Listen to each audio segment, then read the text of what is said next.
with due respect, many people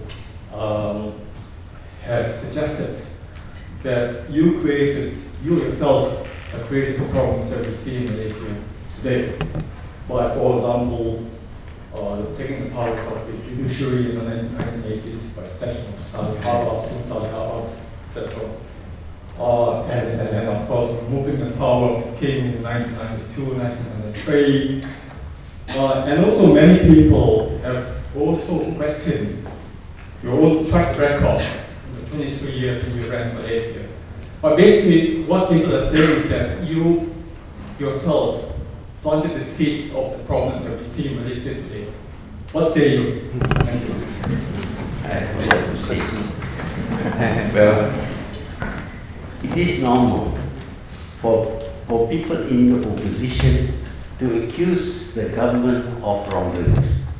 They accuse me of all these wrongdoings, but they have never been able to show in real terms evidence that I committed anything, including with regard to the judiciary. I don't have anything to do with the judiciary at all.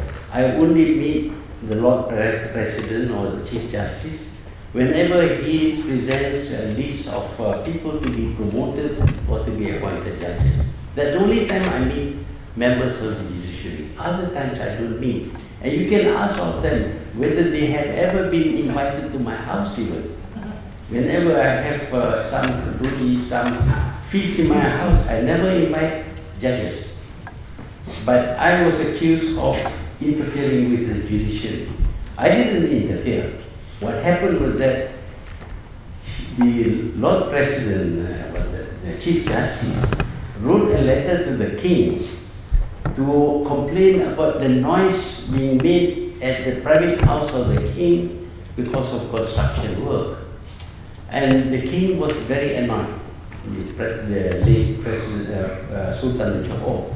He was very annoyed because senior officers don't write letters like that to him. And worse still, copied the letters to all the other rulers. He was incensed. And he told me, dismiss this man. I could tell him that I have no right to dismiss, neither does he.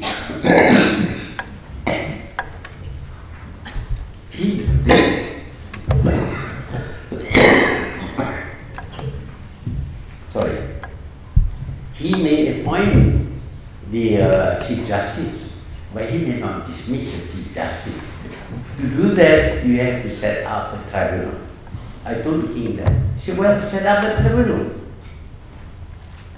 So, what do? I complied. Unfortunately, the AG at that time did not want to involve the King's name in the process of the court. So he created, or he identified some words made by the previous Lord President which were not friendly towards me. I didn't even know about them, but he avoided mentioning the King. So it turns out that everybody believes that I was the one who made the complaint and I was instrumental in dismissing the Lord President. It's not true at all. I was acting on the request of the King. On other matters, lots of things to say, what Najib is doing is what I was doing. Show me which one. Did I steal money? You know, when I sat down, the two prime ministers who succeeded me conducted investigation into the period when I was prime minister.